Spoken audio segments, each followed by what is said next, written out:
Hello everyone, this is Sia Bhide from Mythostry. Here's a new episode from the Secrets of the Ramayana series, Shanta's Legacy.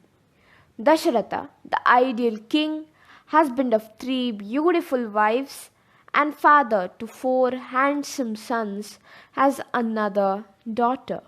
Yes, you heard it right. Shanta, meaning the tranquil one, was the daughter of Dasharatha and Kaushalya, the princess of Kosala Desha.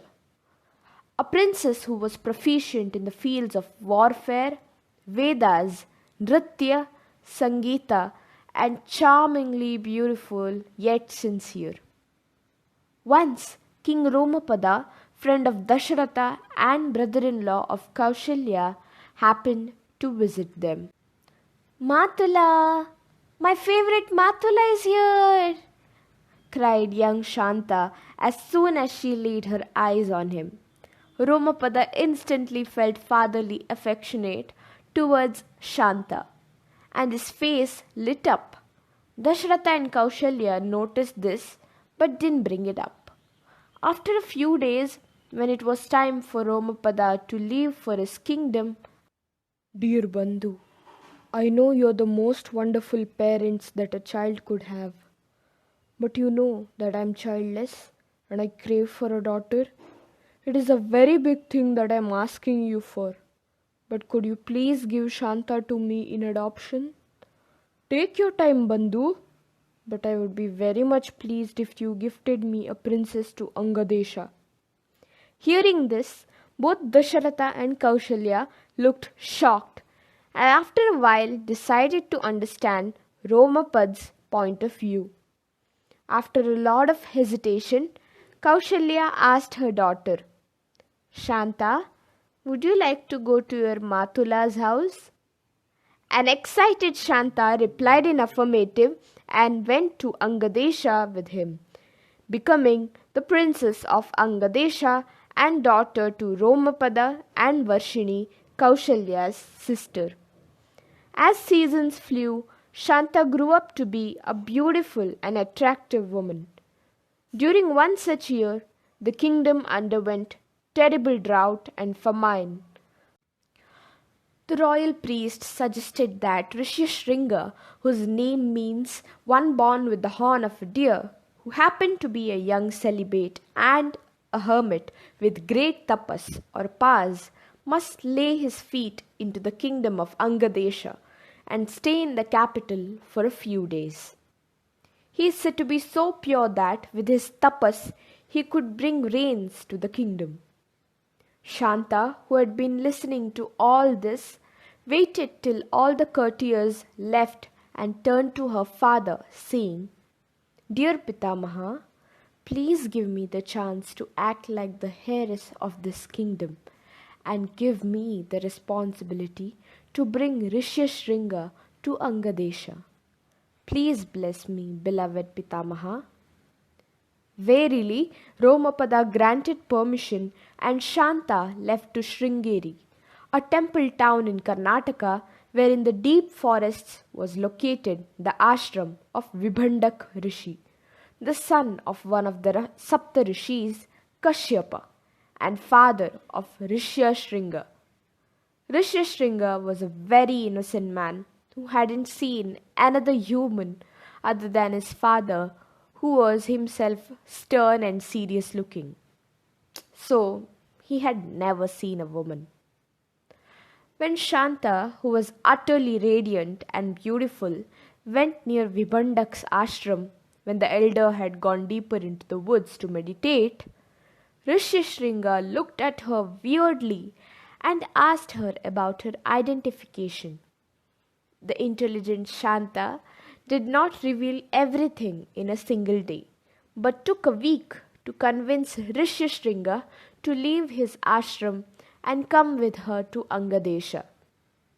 Vibhandak, who had a clue that there was a woman who was trying to distract her son, decided to find her and drive her away.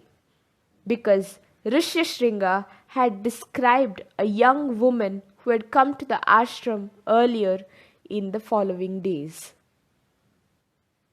In spite of all his father's warnings, a besotted Rishishringa left with Shanta after his father had left for meditation on the seventh day of meeting Shanta. Shanta had fallen for the innocent, intelligent, and great hermit by then. Shanta proclaimed her love by showing him her beautiful dances.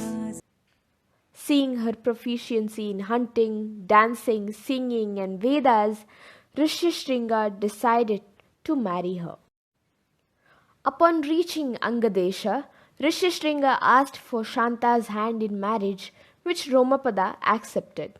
No sooner had Romapada given permission, thunder struck.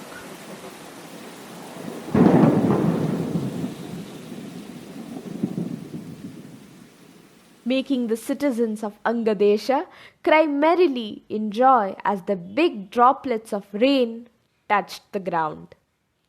Shanta married her love and lived happily with him for a few years.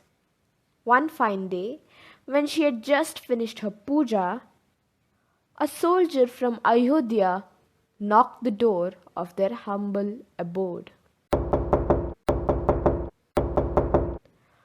Shanta opened the door, invited the soldier in, and asked him whether he wanted to drink water.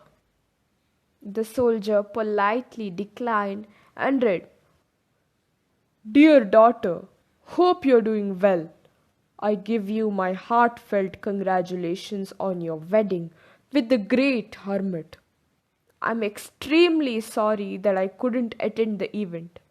Anyways, I wish to perform the Putra Kameshti Yaga and I want my son-in-law to perform the same. Hope you come and grace Ayodhya for a few days on this account. Your loving father, Dasharath." Shanta felt elated as she hadn't heard from her biological father from a very long time. She conveyed the news to her husband and they both left for Ayodhya. Rishishringa performed the necessary rites. Om Swaha. Agni appeared and gave prasada to each of the queens, and 9 months later, little boys graced the now noisy and happy palace of Ayodhya.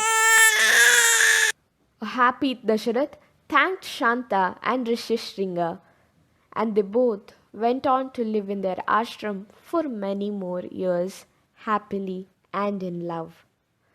This was the story of Shanta, a woman who played a very pivotal role in the Ramayana. But our journey in the path of knowledge is yet to be complete. Hope you liked this story. If you did, don't forget to like, share, comment, and subscribe or follow Mythostry on YouTube and Instagram.